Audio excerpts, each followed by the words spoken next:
यीशु मसीह के मधुर नाम में एक बार फिर से आप सबों को तहे दिल से इस रविवार के सुबह बहुत बहुत स्वागत है। प्रभु ने हम सबों को एक बार फिर से जोड़ा है कि हम प्रभु के नाम की महिमा करें, उसकी स्तुति, महिमा, प्रशंसा और बड़ाई करें। धन्यवाद दें कि प्रभु ने हम सबों को एक बार फिर से जिंदा रखा है, उसकी मनसा को हम पूरी करने वाले बने और उसकी इच्छा भी यही है कि हम उसकी स्तुति करते हुए अपने जीवन को व्यतीत करें। सो आइए आज की आराधना को शुरू करने से पहले हम अपने स्वरों को झुकाएंगे और उस महान प्रभु यीशु मसीह के नाम से अपनी प्रार्थना परमेश्वर को समर्पित करेंगे। सो आइए हम प्रार्थना में अपने स्वरों को झुकाएंगे। Thank you lord, hallelujah. धन्यवाद यीशु, हालेलुया।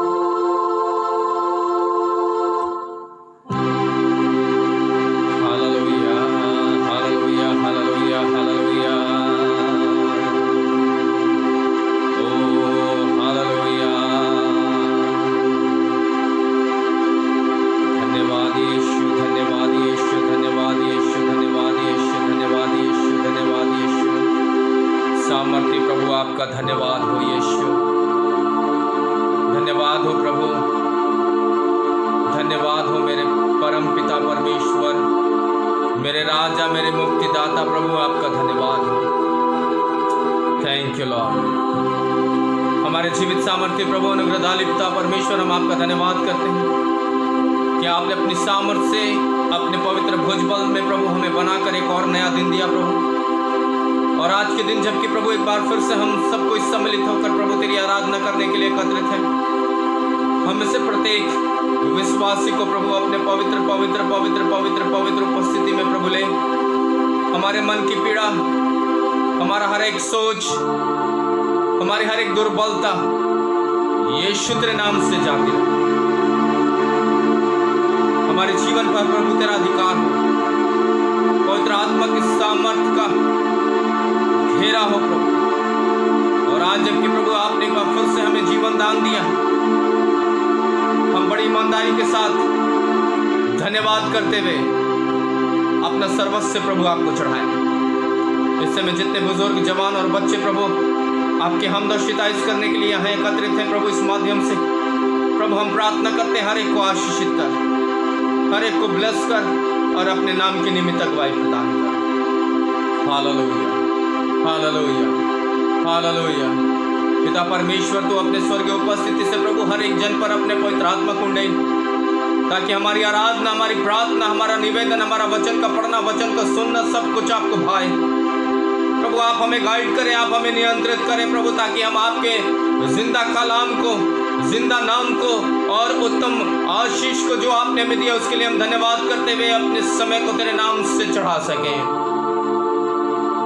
पिता हमसे आज अपने वचन से बातचीत कर, जो वचन आज आप हमसे बात करना चाहते हैं, जो हमारे हृदय में बोना चाहते हैं, जिसे फलवंत अखलता की तरह बढ़ाना चाहते हैं प्रभु, उसे हमारे हृदय में बो। धन्यवाद करते हैं प्रभु एक एक जन के लिए, धन्यवाद करते हैं प्रभु प्रार्थना सुनने के लिए। एकमात्र जीवित सामर्थ्य प्रभु यीशु मसीह के नाम से इस विनती को मांगते हैं, दया से सुने और स्वर्ग राज्य में ग्रहण करें। आमीन, आमीन और आमीन। प्रभु का धन्यवाद हो कि उसने आज के सुबह हमें एक बार फिर से मौका दिया है कि उसके हम शितायत करें, उसके नाम की महिमा करें, उसके नाम की बड़ाई करें। तो क्यों ना प्रियो हम सब कोई मिल करके इस गीत को गाएं। सब कुछ देता हूँ, सब कुछ देता हूँ, यीशु को मैं सब कुछ देता, सब कुछ करता हूँ कुर्बान। और निश्चित जब हम अपने आप को प्रभु को डेडिकेट करते हैं, समर्पित करते हैं, देते हैं, तो हमें असहाय नहीं छोड़ता, हमें बलहीन नहीं करता। हमारे जीवन में केवल असंभव नहीं दिखते, बल्कि वो बलवंत करता है, असंभव को संभव करता है, हमें सामर्थ्य देता है। आइए हम अपने आप को उसको समर्पित करें इस पवित्र भजन को गाते हुए। सब कुछ देता हूँ, सब कुछ करता हूँ कुर्बान। Thank you Lord.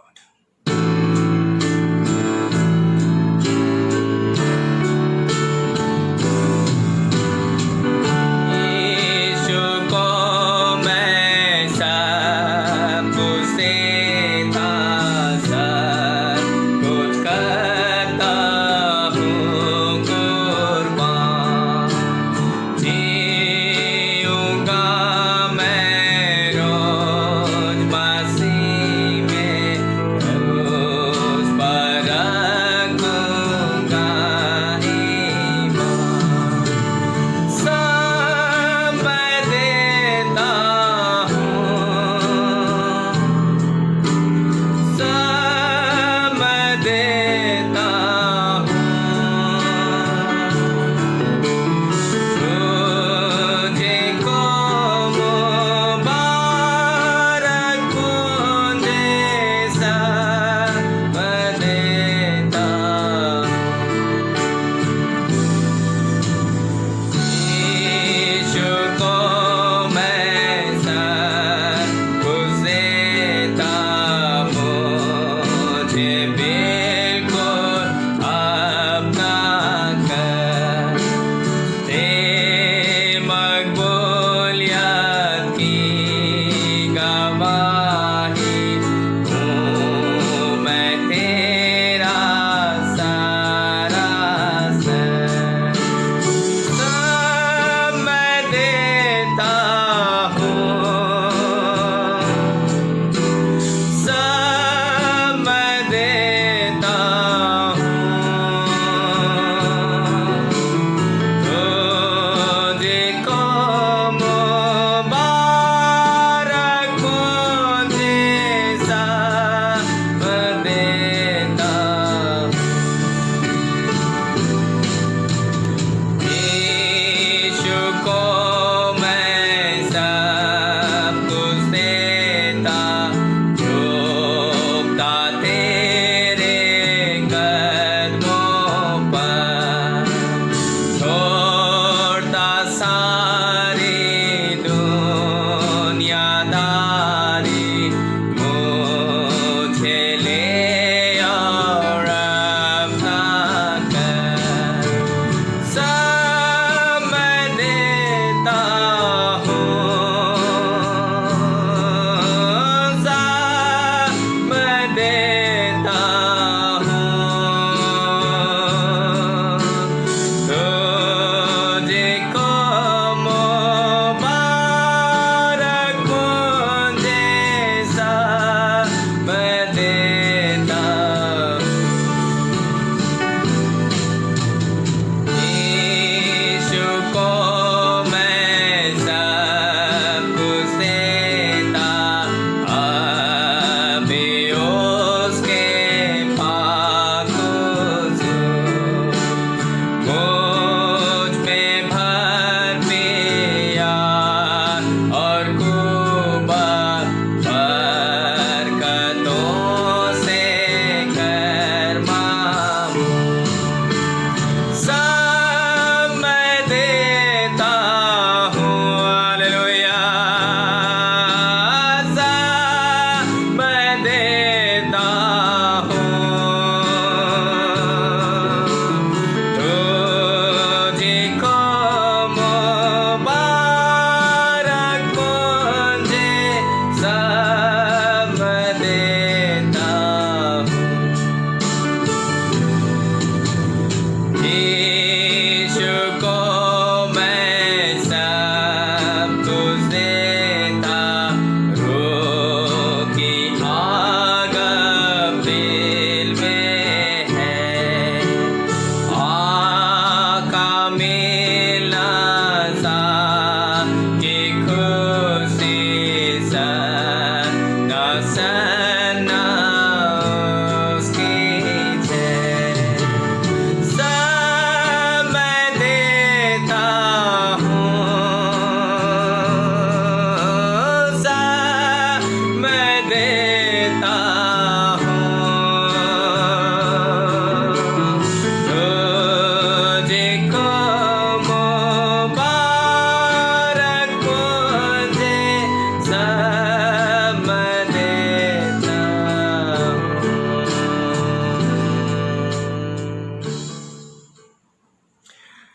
निश्चित मेरे अजीजों, जब हम सब कुछ परमेश्वर को समर्पित करते हैं, वो हमें दृढ़ करता है, वो हमें अटल करता है, वो हमें बलवंत करता है, हमारी आत्मा को तृप्त करता है, हमें हियाव देता है।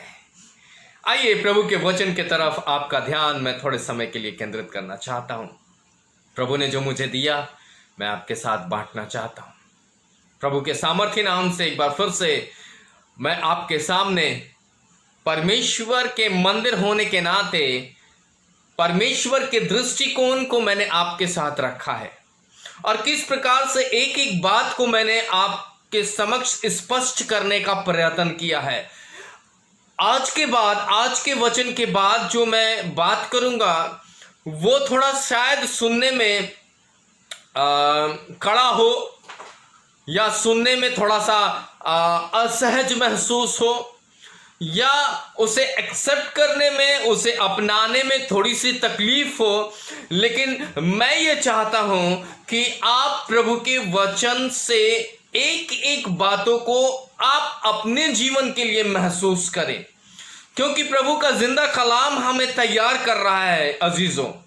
क्योंकि प्रभु यीशु मसीह का आगमन कब हो जाएगा कोई नहीं जानता।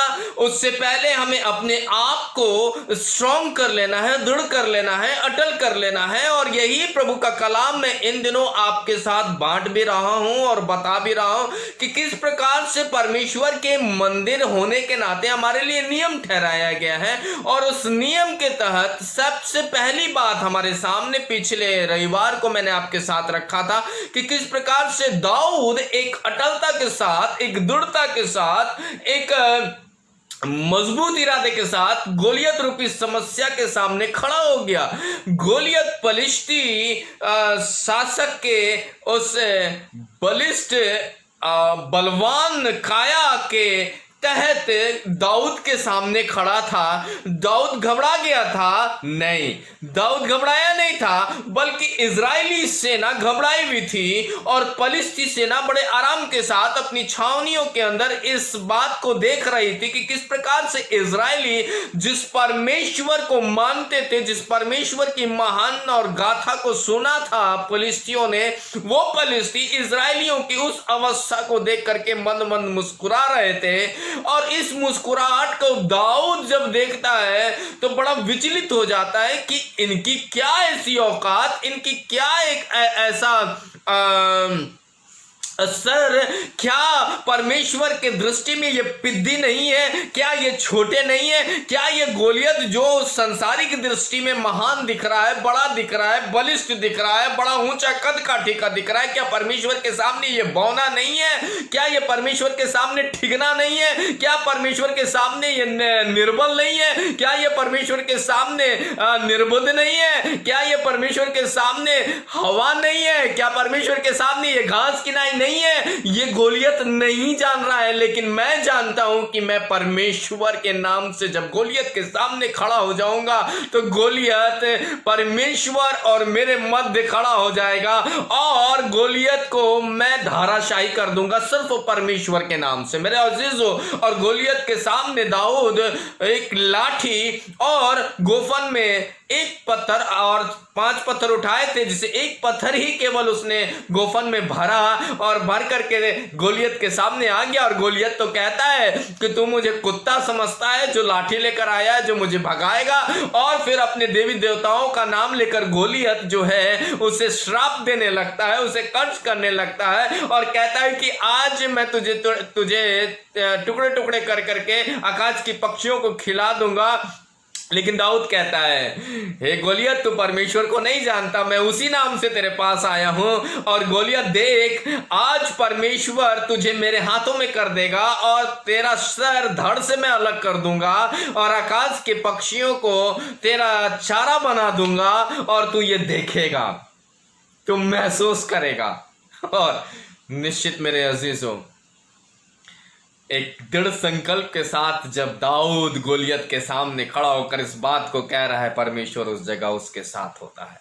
और सिर्फ एक ही गोफन के एक ही पत्थर से दाऊद उसे धाराशाही कर देता है। गोलियत गिर जाता है, धड़ाम से गिर जाता है। और जैसे ही गिरता है, दाऊद उसके ही तलवार से उसके सर को उसके धड़ से अलग कर देता है। धाराशाही हुए वे गोलियत को वहीं मार डालता है। और जब फिलिस्ती सेना ये देखती है, फिलिस्ती घबरा जाते हैं, भागने लगते हैं, अपने छावनी को छोड़ देते हैं और उस दृढ़ता रूपी दाऊद के उस बड़े कारनामे को वो समझ नहीं पाते कि आखिर इसने किया कैसे है, लेकिन दाऊद जानता है कि परमेश्वर उसके साथ है, परमेश्वर ने उसे दृढ़ किया है, परमेश्वर ने उसे सक्षम बनाया। मेरे अजीजों, मैं ये बात पिछले रविवार को आपके साथ शेयर किया था और मैं ये बताने मांगता हूं कि हो सकता है संभवतः गोलियत रूपी समस्या हमारे आत्मिक जीवन के अंदर प्रवेश करने के लिए तैयार हो। हमें हमारा समस्या हमारे सामने खड़ी हो जाए, हमें लगे कि गोलियत रूपी ये समस्या बड़ी समस्या है, लेकिन अगर हम दृढ़ता से कहें कि हे समस्या, प्रभु यीशु मसीह के नाम से हम तुझे हुक्म देते हैं, मेरे जीवन से, मेरे परिवार से, मेरे व्यक्तिगत विचार से, मेरे व्यक्तिगत हृदय में उठने वाले सवालों से दूर हो जा और मेरे परिवार को और मेरे आर्थिक जीवन को, मेरे समस्या को, मेरे विचारों को, मेरे हृदय को छोड़ करके इसी समय हट जा, तो निश्चित परमेश्वर इस दृढ़ता रूपी प्रार्थना को सुन करके इस समस्या को हमारे जीवन से तुरंत अलग कर देगा, तुरंत हटा देगा और हमें बलवान करेगा। हमें दृढ़ एक इच्छा के साथ हमें परमेश्वर आगे की तरफ बढ़ाएगा और हमें साहस देगा कि हम उसमें बढ़ते चले जाएं। मेरे अजीजों, कोशिश करने में क्या हर्ज है? दाऊद कोशिश भी किया और परमेश्वर की उस दृढ़ विश्वास के साथ गोलियत के सामने खड़ा भी हो गया और गोलियत को धाराशाही भी कर दिया। अगर हम परमेश्वर के नाम से उस समस्या में, चाहे कैसी भी समस्या क्यों ना हो, हम बीमार हों, हम दुखित हों, हमारा मन घबरा रहा हो, हमारे परिवार में अशांति हो, हमारे जीवन में बीमारियों का बड़ा कहर हो, हमारे आसपास का वातावरण हमारे अनुकूल ना हो, हम मन ही मन अशांत हो, हम जो सोच रहे हो वो भी नेगेटिव हो, नकारात्मक हो और हमारा व्यक्तिगत जीवन बड़ा उथल पुथल हो, ऐसी सारी परिस्थितियों में जब समस्या, केवल समस्या और समस्या और समस्या दिखाई देने लगे, तो मेरे अजीजों, हम परमेश्वर से एक ही बात कहें कि परमेश्वर, हम प्रभु यीशु मसीह के नाम से हम तेरे पास आते हैं। ये समस्या रूपी जो पहाड़ है, ये समस्या जो मेरे लिए असंभव है, प्रभु तू संभव कर सकता है। मैं जो इस समस्या को देखकर निर्बल बन रहा हूं, मुझे प्रभु निर्बल नहीं बल्कि प्रभु सबल बना, मुझे दृढ़ कर प्रभु, ताकि मैं समस्या के सामने मुकाबला करने के लिए खड़ा हो जाऊं और बड़ी दृढ़ता के साथ कहूं कि जब परीक्षा हमारे ऊपर आई है, यीशु के नाम से दूर हो जाए। और निश्चित मेरे अजीजों, हमारे जीवन में जो भी परीक्षाएं समस्या के रूप में हमारे सामने है, प्रभु यीशु मसीह के नाम से वो दूर हो जाएगी। हालेलुया। क्योंकि ये मैं नहीं, वचन कह रहा है, ये वचन स्पष्ट कह रहा है। हमें एक ऐसा आश्रय के या ऐसा उस राई के दाने के अनुसार विश्वास होना चाहिए। अगर हम पहाड़ को कहें कि वो उखड़ जाए, मैं ये नहीं कह रहा हूं कि ऐसा नहीं होता, लेकिन ऐसा होता है। अगर हम दृढ़ संकल्प कर करके और विश्वास में आगे बढ़े तो मेरे अजीजों हो सकता है। अगर आप प्रभु यीशु मसीह के उस घटनाक्रम को याद करें जो मत्ती किताब उसके शायद 8वें अध्याय में लिखा है, जहां पर वो उसे भूख लगी और वो अंजीर के पेड़ के पास आकर के अंजीर के पेड़ में फल खोजने लगा, लेकिन उसे नहीं पाया और परमेश्वर के पुत्र प्रभु यीशु मसीह ने तुरंत उससे कहा कि अब से तुझ में कोई फल नहीं लगेगा। और चेले देख करके बड़े विस्मित हो गए और चेलों की इस प्रतिक्रिया को देख करके प्रभु यीशु मसीह ने उन चेलों को, अपने चेलों को कहा कि अगर तुम विश्वास करते हो, अगर तुम्हारे अंदर विश्वास है और तुम कहोगे कि पहाड़ उखड़ जाए और समुद्र में गिर पड़े तो वो गिर जाएगा। मेरे अजीजों, हमें विश्वास करना है। प्रभु यीशु मसीह के नाम से परमेश्वर ने हमें मंदिर बनाया है और हमारे लिए नियम रखा है कि हमें दृढ़ होना है, अधीर नहीं होना है, हमें घबराना नहीं है, हमें परिस्थिति के आगे झुकना नहीं है। परिस्थितियां आएंगी, निश्चित शैतान हमारे ताक में रहता है कि हम परिस्थितियों के अंदर प्रभु यीशु मसीह, परमेश्वर और पवित्र आत्मा के इस व्यक्ति को मानने वाले इस व्यक्ति को हम धाराशाही कर दें, हम बर्बाद कर दें। मेरे अजीजों, मैं बात करूंगा अगले रविवार इसी प्रकार से, जो प्रभु ने मुझे वचन दिया उसे मैं आपके साथ रखने का प्रयत्न करूंगा। प्रभु आपको हियाव देगा, प्रभु आपको सामर्थ देगा, प्रभु आपको बल देगा कि आप उन बातों को समझ सकें और शैतान का मुकाबला कर सके, लेकिन बहरहाल उससे पहले आपको दृढ़ होने की आवश्यकता है। यह परमेश्वर की मनसा है, यह परमेश्वर की योजना है। आप परमेश्वर के मंदिर हैं, इसलिए वो चाहता है कि आप इस दृढ़ता में कायम हो। और फिर दूसरी तरफ मैं आपका ध्यान केंद्रित करना चाहता हूं। पिछले रविवार को मैंने आपसे बातचीत की थी कि किस प्रकार से पहला कुरिन्थियों उसका 15वां अध्याय और उसके 58 पद में इस बात को लिखा गया है कि दृढ़ हो और अटल हो। दृढ़ हो और अटल हो, दो शब्द का प्रयोग किया गया था, जिसे कि मैंने आपके साथ शेयर किया था। पहला कुरिन्थियों उसका 5वां अध्याय और उसके 8वें पद को, जहां पर 58 पद को, जहां पर इस प्रकार से लिखा गया है। पहला कुरिन्थियों उसका 15वां अध्याय और उसका 58 पद। पहला कुरिन्थियों 15 अध्याय और उसका 58 पद।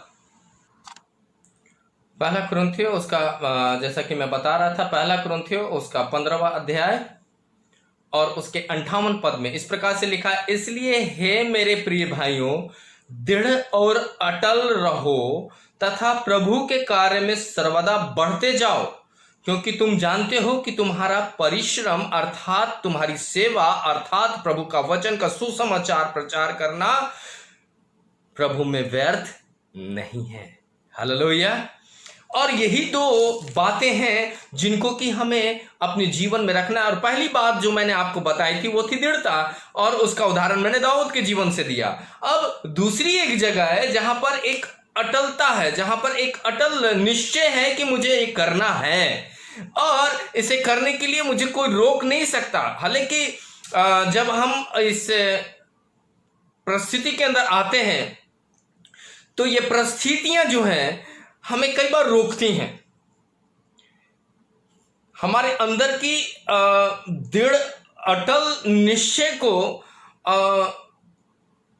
महसूस कराती कि तुम इस लायक नहीं हो। और ये काम शैतान का है जो कि हमारे अंदर कमजोरियां डालता है, जो हमें विवश करता है ये सोचने के लिए कि हमसे ये नहीं हो सकता।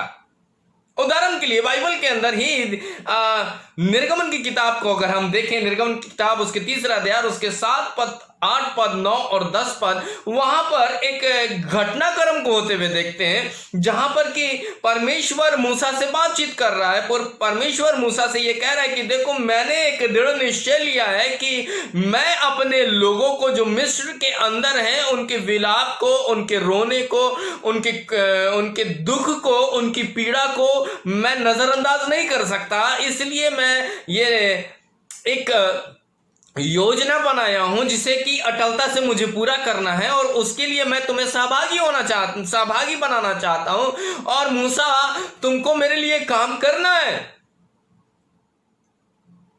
मूसा के सामने परमेश्वर चुनाव रखता है, कहता है मैंने तुम्हें चुना है, तुमको यह काम करना है।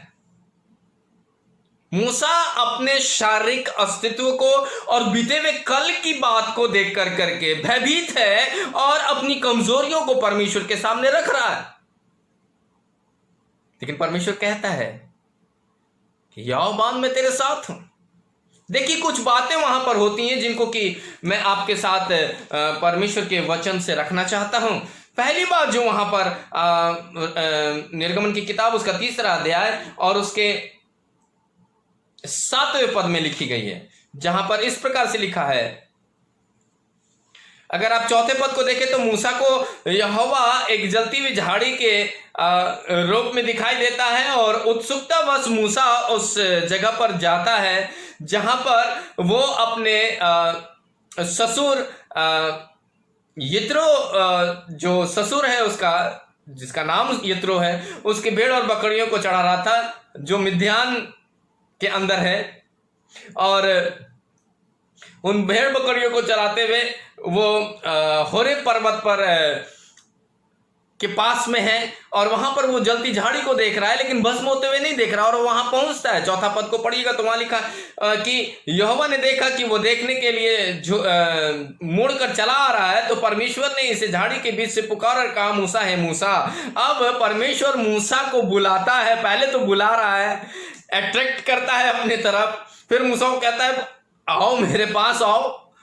और जब मूसा उसके पास जाता है तो मूसा कहता है मैंने तुझे अपनी योजना के लिए बुलाया है। मैंने तुझे इस मकसद के लिए बुलाया है कि तू मेरे काम को कर। मेरे अजीजों, कई बार परमेश्वर हमें कई कई प्रकार से दर्शन देता है जिसे हम नहीं समझ पाते, और कई बार हम उन दर्शनों को नजरअंदाज कर देते हैं। कई बार हम उन बातों को समझ नहीं पाते। लेकिन मैं आज के दिन आपसे कहना चाहता हूं मेरे अजीजों, अगर हम परमेश्वर से संपर्क बनाए हुए और परमेश्वर की दृष्टि में अपने महत्वपूर्णता को, जो परमेश्वर एक मंदिर होने के नाते हमें अपनी दृष्टि में सोचता है या उसके दृष्टि में हम मंदिर हैं, तो वो हमारे लिए इस योजनाबद्ध तरीके से वो अपने पास बुलाता है। हमें उस इशारे को, उस दर्शन को, उन बातों को समझना होगा पवित्र आत्मा की सामर्थ्य से। शैतान जो है वो हमारे आंखों को इस प्रकार से बंद करके रखता है कि हम उन बातों को, उन दर्शनों को, उन बातों को ना समझ सकें। लेकिन मेरे अजीजों, कई बार सुसमाचार प्रचारकों के द्वारा, कई बार वचन के द्वारा, कई बार पास्टर्स के द्वारा, कई बार अलग अलग तरीके से अलग अलग लेमेंस के वचन प्रचार करने के द्वारा, कई बार और अलग अलग दासों के द्वारा, प्रभु के वचन के द्वारा आप तक वो बात पहुंचती है, लेकिन वो बात आपके जहन के अंदर उन बातों को प्रकट नहीं कर पाती जो परमेश्वर की इच्छा के रूप में आती है। कई बार हम वचन को सुनकर कायल भी होते हैं। कई बार हम वचन को सुनकर के ये कहते हैं कि बहुत अच्छा वचन है। कई बार ऐसा भी होता है, कई बार हम वचनों को सुनकर के कहते हैं ये वचन शायद मेरे लिए था। कई बार वचन को सुनकर के हम रुष्ट भी हो जाते हैं। लगता है कि पास्टर साहब ने, लगता है कि इस भाई ने, लगता है कि इस प्रचारक ने मेरे लिए ही ये बात की है। मेरे अजीजों, सावधान हो जाइए, वहां आपको परमेश्वर चुनना चाहता है। आपको उन बातों के द्वारा आपके आत्मा को जागृत करते हुए उन बातों को बताना चाहता है कि आप ना केवल दृढ़ हो, बल्कि आप एक अटल अंदर से एक दृढ़ और अटल सामर्थ्य को प्राप्त करके परमेश्वर के मंदिर होने के नाते परमेश्वर के सुसमाचार को लेकर स्प्रेड करने के लिए तैयार हो जाए, फैलाने के लिए तैयार हो जाए, उसको, उसके उम्दा कलाम को प्रचार करने के लिए आप तैयार हो जाए। अब क्या होता है, यहां पर 7वें पद में लिखा, तब यहोवा ने कहा तू अपने और यहोवा ने कहा, निश्चय मैंने मिस्र में रहने वाले अपनी प्रजा की पीड़ा को देखा है और उस बेगार करने वालों के कारण उनकी पुकार पर ध्यान दिया है, क्योंकि मैं उनके दुखों को जानता हूं। अतः मैं उतर आया हूं कि उनको मिस्रियों के हाथ से छुड़ाऊं और उस देश में से निकालकर एक अच्छे और विस्तृत देश में पहुंचाऊं, अर्थात एक ऐसा देश जिसमें दूध और मधु की धाराएं बहती हैं, जो कनानियों, हित्ती, एमोरियों और परिजी, हिवियों और यबूसियों की देश है। अब देख, इज़राइल का करहाना मुझ तक पहुंच चुका है।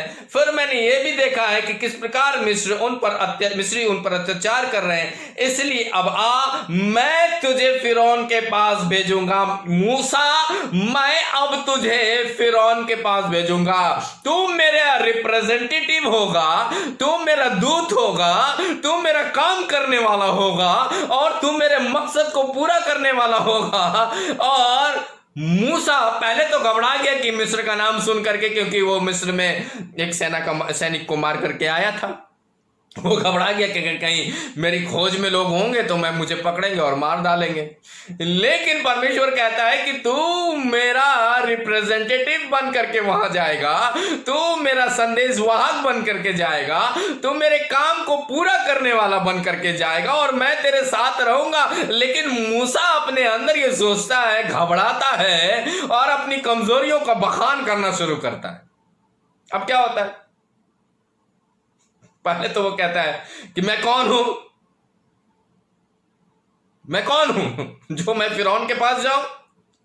कई बार ऐसा होता है मेरे अजीजों, जब सुसमाचार का प्रचार करने का समय आता है तो हम कहते हैं फलाना पास्टर है, फलाना प्रचारक है, फलाना प्रभु का कलाम बांटने वाला है, मैं इनके सामने क्या हूं, मैं कुछ नहीं हूं। बड़ा अपने आप को दीन बना लेते हैं, बड़ा अपना नम्र बना लेते हैं, बड़ा अज्ञानी बना लेते हैं, यूं कह लीजिए बड़ा हम अपने आप को अज्ञानी बना लेते हैं, बड़ा हम मूर्ख बना लेते हैं कि मैं ये काम नहीं कर सकता, मैं इस काम को नहीं कर पाऊंगा, मेरे से अच्छा वो फलाना कर सकता है, मेरे से अच्छा वो पास्टर कर सकता है, मेरे से अच्छा वो प्रचारक कर सकता है, मेरे से अच्छा वो बहन और भाई कर सकता है, मेरे से अच्छा कोई और कर सकता है। यहां भी इस मूसा का यही स्थिति है। वो कहता है मैं कौन हूं जो मैं फिरौन के पास जाऊं।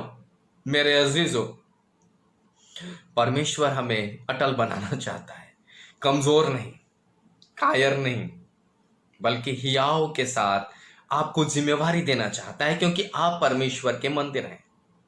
आपको क्या आप इन वचनों के द्वारा क्या समझ पा रहे मुझे नहीं मालूम, लेकिन मैं समझ रहा हूं कि परमेश्वर एक एक जन के लिए योजना बना के रखा है, और परमेश्वर की दृष्टि में जब हम और आप हर एक प्रत्येक भाई और बहन जो प्रभु में पाए जाते हैं, उनके लिए उसकी दृष्टिकोण है कि वो परमेश्वर के मंदिर है। हम परमेश्वर के इच्छा को पूरी करने वाले और परमेश्वर के मकसद को हम जानते हैं, और उसका मकसद है परमेश्वर के सुसमाचार का प्रचार करना, परमेश्वर के राज्य का विस्तार करना और आत्माओं को जीतना। हम उस काम के लिए जब तैयार किए जाते हैं तो हमारा मन, हमारा हृदय कहता है कि मैं कौन हूं जो सुसमाचार प्रचार करूं।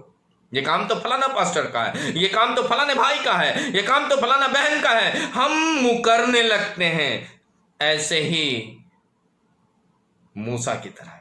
तब क्या होता है?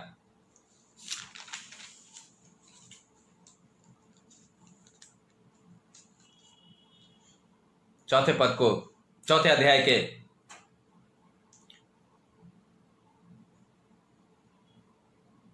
पहले पद से लेकर के अगर 17 पद तक देखें तो उस चुनाव के साथ जब हम कमजोर पड़ता है हमारा हृदय, जब हमारा मन, हमारी आत्मा हमारा साथ नहीं देता है, तब परमेश्वर अस्वस्थ करता है। बड़े ध्यान से इस बात को समझिएगा मेरे अजीजों, जब हम ऐसा सोचते हैं कि ये मैं नहीं कर सकता, तभी परमेश्वर हमें अस्वस्थ करता है कि तुम कर सकते हो, तुम्हारे अंदर काबिलियत है, तुम्हारे अंदर परमेश्वर का वरदान काम करेगा, परमेश्वर तुम्हारे साथ है। और इस बात के लिए यहां पर जो मैं पढ़ रहा हूं उसको आप समझ लीजिएगा किस प्रकार से वो बात आगे बढ़ती है। तब मूसा ने उत्तर दिया कि यदि वो मेरा विश्वास ना करे या मेरी बात ना माने और कहे कि यहोवा ने तुझे दर्शन दिया है तो क्या होगा। मेरे अजीजों, कई बार हम ये सोचते हैं कि मेरा लाइफ स्टाइल या मेरा व्यक्तित्व या मेरे पिछले जीवन के अंदर के उन बुराइयों को सब लोग जानते हैं, पिछले दिनों के अंदर की मेरे एक एक इन और आउट्स को लोग जानते हैं। मैं सुसमाचार प्रचार करूंगा तो लोगों पर कितना असर पड़ेगा, ये बातें मैं पहले से या हम लोग पहले से सोचने लगते हैं, और अब यही सोच हमें धीरे धीरे निर्बल बनाती है, क्योंकि हम ये नहीं सोचते कि जिसने प्रभु यीशु मसीह को अपनाया उसका उद्धार निश्चित है। हम इसको भूल जाते हैं, और हम ये भी भूल जाते हैं कि हम किसी पृथ्वी के शासन सत्ता को संभालने वाले अधिकारी के काम को नहीं कर रहे, बल्कि वो सर्वश्रेष्ठ परमेश्वर का काम कर रहे हैं, जो पूरे कायनात का मालिक है, जो पूरे कायनात को अपने मुंह के शब्दों के द्वारा बना दिया, केवल हम इंसानों को अपने हाथों से रचा। उस परमेश्वर के इच्छा को पूरी करने के लिए परमेश्वर हमें चुनता है और उस चुनाव को हमारे सामने रखता है, लेकिन हम कमजोर हो जाते हैं जब हम असहाय होने लगते हैं, जब हम ये कहने लगते हैं कि हम कौन है जो कि हम ऐसा करें, हम कौन है जो परमेश्वर तेरे वचन का सुसमाचार का प्रचार करें, हम कौन है जो तेरे राज्य की बातों को बताए, हमसे ये नहीं होगा। तब परमेश्वर हम सबके जीवन में एक ऐसा संकल्प या ऐसी बातों को हमारे सामने रखने का प्रयास करता है जिससे कि हमारा मनोबल, हमारा आत्मिक दशा मजबूत होता है। अब यहां पर भी ऐसा ही हो रहा है। तब यहोवा ने उससे कहा, तेरे हाथ में वो क्या है? और उसने कहा, लाठी। तब उसने कहा, उसे भूमि पर डाल दे। उसने उसे भूमि पर डाल दिया और वो सर्प बन गया। मूसा उसके सामने से भागने लगा, परंतु यहोवा ने मूसा से कहा, हाथ बढ़ाकर उसकी पूंछ पकड़ ले, कि वे लोग प्रतीत करें कि उनके पूर्वजों के परमेश्वर अर्थात इब्राहिम के परमेश्वर और इसाक और परमेश्वर और याकूब के परमेश्वर यहोवा ने तुझको दर्शन दिया है। अतः उसने अपना हाथ बढ़ाकर उसे पकड़ा और उसे हाथ में फिर से वो लाठी बन गई। मेरे अजीजों, परमेश्वर कुछ इस तरह से हमारे जीवन में काम करता है। वो प्रमाण देता है कि मैंने तुम्हें चुना है। उसके इशारे को समझने का प्रयत्न करिए, उसकी बातों को समझने का प्रयत्न करिए। परमेश्वर इशारा करता है, उसके इशारे को समझने का प्रयत्न करिए और प्रभु से कहिए कि क्या प्रभु तूने मुझे चुना है? क्या प्रभु मैं तेरी दृष्टि में तेरा मंदिर हूं? क्या प्रभु मेरे लिए यह प्रमाण है कि मैं तेरी सेवा के लिए निकल जाऊं? या प्रभु कि मैं तेरी सेवा का जो सुसमाचार का प्रचार करने का जो बोझ दिया उसे मैं पूरा करने के लिए मैं तैयार हो जाऊं? क्या जो सुसमाचार प्रचार करने का मेरे अंदर जिम्मेवारी या उत्तरदायित्व दिया उसे प्रचार करने के लिए मैं निकल जाऊं? मेरी कमजोरियों को प्रभु दूर कर, मुझे अस्वस्थ कर, ताकि मैं समझ सकूं, इस मूसा की तरह मैं समझ सकूं कि तू मेरे साथ है। अब आगे क्या होता है? आगे कहता है, अतः उसने अपना हाथ बढ़ाकर उसे पकड़ा और वो फिर लाठी बन गई। फिर यहोवा ने उससे कहा कि अपना हाथ अपने सीने पर रख और उसे ढांप ले। अतः उसने अपना हाथ सीने पर रखकर उसे ढांपा। फिर जब उसे बाहर निकाला तो क्या देखा? उसका हाथ कोढ़ के कारण हीन सा श्वेत हो गया है। तब उसने कहा, अपना हाथ फिर से सीने पर रख और उसे ढांप ले। अतः वो अपना हाथ फिर से सीने पर रखकर उसे ढांप लिया और उसके सीने से उसे निकाला तो क्या देखा कि वो फिर से उसकी सारी शरीर के समान ज्यों-त्यों हो गया। परमेश्वर उसके सामने आश्चर्य कर्मों को रख रहा। मेरे अजीजों, कई बार जब हम निर्बल होते हैं, असहाय होते हैं, हम ये सोचते हैं कि ये काम मैं नहीं कर सकता या नहीं कर सकती, मेरे लिए ये नहीं है, तभी परमेश्वर हमारे जीवन में आश्चर्य कर्म करना शुरू कर देता है, ताकि हम परमेश्वर के मंदिर होने के नाते दृढ़ हो जाए और अटल हो जाए। हालेलुया। ध्यान रखिएगा, आज जो वचन मैं सुना रहा हूं या बता रहा हूं या कह रहा हूं, परमेश्वर चाहता है कि हम दृढ़ हों और अटल हों। यह परमेश्वर की मनसा है। कल को मेरे से नहीं पूछा जाएगा कि हाँ भाई आपने वचन का प्रचार किया, कितने लोगों ने इसको सुना और जितने लोगों ने सुना उसका हिसाब दीजिए। मुझसे ये नहीं कहा जाएगा। मुझसे ये कहा जाएगा कि हाँ तुमने प्रचार किया, तुमने अपने जीवन में कितना लागू किया। आप अगर वचन सुन रहे हैं, आपसे ये पूछा जाएगा कि हाँ फलाने ने तुम्हें वचन सुनाया था, दृढ़ और अटल हो और परमेश्वर के वचन का सुसमाचार का प्रचार कर, उसके राज्य का विस्तार कर, इसको सुना दिया गया था फलाने प्रचारक के द्वारा या फलाने पास्टर्स के द्वारा। तो अब तुम बताओ कि तुमने ये काम किया कि नहीं किया। मेरी ड्यूटी आज खत्म हो गई, मैंने आपको बता दिया।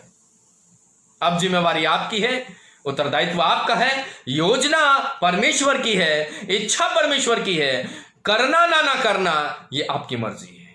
अब हम आगे बढ़ते हैं। तब लिखा है, और ऐसा होगा, अगर हम 8वें पद को पढ़े, और ऐसा होगा कि यदि वे तेरी बात पर विश्वास ना करें या पहले चिन्ह को ना माने तो वह दूसरे चिन्ह के कारण विश्वास करेंगे। और ऐसा होगा कि यदि वह इन बातों और चिन्हों को विश्वास ना करे और तेरी बात ना माने तो उसे नील नदी में जो जल है सूखी भूमि में डालना, और जल तू नील की नदी जो है वो सूखी भूमि लहू बन जाएगी, यानी नदी जो है लहू बन जाएगी। या तीसरा प्रमाण ये परमेश्वर बोलता है कि वो उसे देता है। लेकिन मूसा तो मूसा है, हम तो हम हैं। हमारी मुर्गी की एक टांग, नहीं करेंगे तो नहीं करेंगे, मरना तो सबको है, देखा जाएगा जो होगा। प्रचारक बोल रहे हैं, पास्टर बोल रहे हैं, एवेंजलिस्ट बोल रहे हैं, सेवक बोल रहे हैं, बोलने दो, हमको उनसे कोई मतलब नहीं। हमको जो समझ में आएगा हम वैसा ही करेंगे। अगर ऐसा करेंगे तो मूसा की तरह करेंगे। देखिए मूसा क्या कहता है, तब मूसा ने यहोवा से कहा, हे प्रभु मैं तो बोलने में कुशल नहीं, ना ही पहले था और ना जब से तूने अपने दास से बातें की, क्योंकि मैं तो बोलने में जीभ का भद्दा हूं। अब मूसा जो है अपने कमजोर परिस्थिति को परमेश्वर के सामने रख रहा है। मेरे अजीजों, आप ध्यान दीजिएगा, इन सारी बातों के पीछे 3 बातें हैं। और वो है, पहली बात कि परमेश्वर चुनता है, और जब हम अपने कमजोर काया को परमेश्वर के सामने रखते हैं तो वो अस्वस्थ करता है। 4 अध्याय के 15वें पद को मैं पढ़ रहा हूं, निर्गमन 4 उसका 15वां पद, जहां पर इस प्रकार से लिखा है, तुझे उससे बातें करनी है और ये बात उसके मुंह में डाली है, और मैं तेरे मुंह और उसके मुंह के संग रहूंगा, और मैं तुम्हें सिखाऊंगा कि तुम्हें क्या करना है। अब परमेश्वर मूसा के चुनाव के बाद कमजोर काया के प्रति आश्वासन दे रहा है, और यह आश्वासन क्या है कि मैं तेरे मुंह, तेरे शब्द तेरे साथ रहूंगा। मेरे अजीजों, कई बार हम इन बातों को नजरअंदाज कर देते हैं। हम केवल इतना जानते हैं कि ठीक है, मुझे चर्च जाना है, चर्च करना है, प्रार्थना करना है, दुआ करना है और संगति में आना है, और फिर उसके बाद संडे का रूटीन का वर्क मेरा खत्म। रविवार की आराधना जाने के बाद हम ये सोचते हैं कि अब मेरी ड्यूटी खत्म। सावधान, ये कोई ड्यूटी नहीं है, ये कोई नौकरी नहीं है, ये परमेश्वर के द्वारा निर्धारित योजना है, जिसको कि केवल हम संडे 1 घंटा 2 घंटा या 3 घंटा आराधनालय के अंदर बैठ करके पूरा नहीं कर सकते। हमें बाहर निकलना होगा।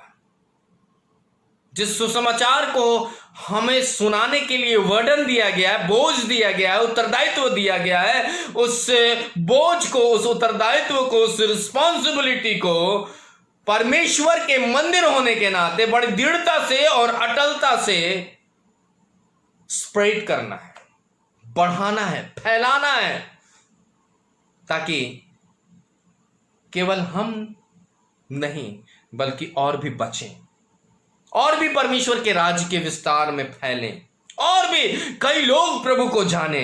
और जब प्रभु का सुसमाचार फैलना शुरू होगा और विस्तृत होगा, आप जान लीजिए कि लॉकडाउन के समय जितने लोग प्रभु के नजदीक नहीं थे, वो लोग प्रभु के नजदीक आकर प्रार्थना कर रहे हैं, सुसमाचार सुना रहे हैं, लोगों के लिए निवेदन कर रहे हैं, प्रियजनों से मेल मिलाप नहीं था, प्रियजनों के प्रति चिंतित हो रहे हैं, एक दूसरे से बातचीत कर रहे हैं। एक अच्छा समय परमेश्वर ने हम सबों को दिया है, और कई बातें जो कि नहीं होती थी परमेश्वर ने एक साथ YouTube के माध्यम से, Facebook के माध्यम से, और भी कई मीडिया के माध्यम से, और भी कई तरीकों से परमेश्वर के सुसमाचार का विस्तार हो रहा है। और ये जान लीजिए कि प्रभु का वचन जैसे जैसे फैलेगा, वैसे वैसे प्रभु के आने का दिन निकट होता चला जाएगा। क्या आप परमेश्वर के राज्य के विस्तार करने के लिए आप अपने आप को नहीं दे सकते? क्या आप प्रभु के सुसमाचार को फैलाने के लिए आप थोड़े वक्त का योगदान नहीं दे सकते? जो आपने सुना है उसे आप अपने मित्रों के साथ शेयर नहीं कर सकते? आप अपने दोस्तों के साथ बांट नहीं सकते? आप सब तरीके का बात अपने दोस्तों से करते हैं। क्या प्रभु के वचन का, सुसमाचार का बातचीत आप करते हैं? आप बहनें, आप अपने घरों के अंदर अन्य महिलाओं के साथ मिलकर के अलग अलग तरह का गॉसिप करती हैं? क्या कभी परमेश्वर के राज्य के सुसमाचार का गॉसिप करती हैं, बांटती हैं? जवान, क्या आप लोग अन्य अन्य तरीके की बातचीत करते हैं लोगों के बीच में जाकर के? अपने दोस्तों के बीच में अलग अलग तरीके के मजाक करते हैं, अलग अलग तरीकों से एंजॉय करते हैं? क्या कभी परमेश्वर के सुसमाचार का प्रचार कर करके उन्हीं दोस्तों के साथ एंजॉय करते हैं? बच्चे, आप तरह तरह का खेल खेलते हैं। क्या आप बच्चे कभी उन खेलों के अंदर प्रभु यीशु मसीह की कहानियां एक दूसरे के साथ बांटते हैं जो आपके दोस्त हैं? परमेश्वर की योजना में हम सब कोई बराबर के शरीक हिस्सेदारी हैं। हमें बराबर का हिस्सा दिया गया है, हमें बराबर का तोड़ा दिया गया है। ध्यान रखिएगा, इन तोड़ों का हिसाब होगा, चाहे हम किसी भी उम्र में क्यों ना पाए जाते हों। मेरे अजीजों, एक बड़ी बड़ी चुनौती मैं आपको देना चाहता हूं। एक दृढ़ संकल्प लीजिए और एक ढाढ़स के साथ, एक दृढ़ संकल्प के साथ, एक दृढ़ता के साथ परमेश्वर के सुसमाचार को प्रचार करने के लिए अपने मन को को दृढ़ करिए और मन के अंदर ढाढ़स बांधिए कि परमेश्वर यहोवा मेरे साथ है और मेरे सुसमाचार प्रचार करने के द्वारा परमेश्वर अपनी योजना को पूरी करेगा। परमेश्वर ऐसा करने में आपकी सहायता करे, आपकी मदद करे, आपको हियाव दे, आपको बल दे, आपको सामर्थ्यवान बनाए। प्रभु आपको आशीष दे। इस वचन के द्वारा प्रभु आपसे बातचीत करे। धन्यवाद प्रभु यीशु मसीह का, जिसने मुझे सामर्थ्य दिया कि मैं आपको एक बार फिर से आज के दिन चुनौती दे सकूं। रविवार की इस आराधना के दौरान मैं आप तक प्रभु का सुसमाचार सुना चुका हूं, बता चुका हूं। मर्जी आपकी, योजना आपका नहीं बल्कि परमेश्वर का है। मर्जी आपकी है, आप परमेश्वर की योजना को पूरी कर सकते हैं कि नहीं कर सकते, यह निर्णय आपके ऊपर है। चाहे वो भाई हो, चाहे बहन हो, चाहे बेटा हो, चाहे बेटी हो, जो भी प्रभु के वचन को सुन रहे हैं, परमेश्वर आपसे व्यक्तिगत बात करते हुए निश्चय ये बताने मांगता है कि ये काम तुम्हारा है, ये काम बेटी तुम्हारा है, ये काम बेटा तुम्हारा है, ये काम ये जवान ये तुम्हारा है, ये काम ये जवान बेटी ये तुम्हारा लिए है।